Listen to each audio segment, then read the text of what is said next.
আজকে সোমবার, তাই আমার ছুটির দিন। আমার ছুটির দিন বলে কিছু হয় না, কারণ কি বাড়িতে অনেক কিছু কাজ থাকে যেগুলো আমি সোমবার দিন করি। রীতিমতো সোমবারেও আমার কাজ আসে, কিন্তু আমি সোমবার কাজটা করতে চাই না। কারণ কি, এই একটা দিন সপ্তাহে থাকে যেটা আমি ভাবি যে আমি নিজের বাড়ির কিছু কাজ করবো। দেখো, যেমন এই জানলাটা অনেক দিন ধরে অপরিষ্কার ছিল, এটার থেকে আমার রোদ আমার বেডরুমে খুব সুন্দর আসে বিছানাটাতে, সেটাই আজকে পরিষ্কার করে নিলাম। আর নিত্য নতুন মোছা, ঝাঁট দেওয়া, বাসন ধোয়া, টুকটাক যে আরোহী যেগুলো খাওয়া দাওয়া করে। এমনিতে বাড়িতে কাজের লোক আছেই, কিন্তু ওপরে সপ্তাহে একদিনই সে মোছামুছি করে, বাকি দিনগুলো কিন্তু আমি নিজেই করি। তোমরা বলতে পারো এটা আমার ভালো লাগা। আমার এই কাজগুলো যেন ডেলি 1 থেকে 1.5 ঘন্টা লাগে, তারপর আমি স্নান করে পুজো করে যাই দোকানে। কিন্তু আমার এগুলো করতেও ভীষণ ভালো লাগে। হ্যাঁ, যেটা দেখবে তুমি ভালোবাসবে সেই জিনিসটা তোমার করতেও ভালো লাগবে।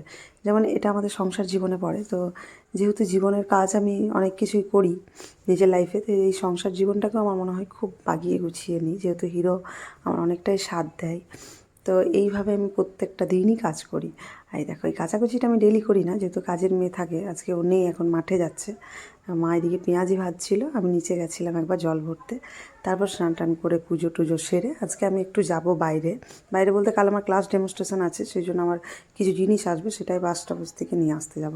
তো 1 কাপ চা খেয়ে তারপর টিফিন করে আমি বেরিয়ে যাই। কিন্তু নিত্য নতুন কিন্তু ডেলি আমার এই কাজগুলো থাকে, জানো।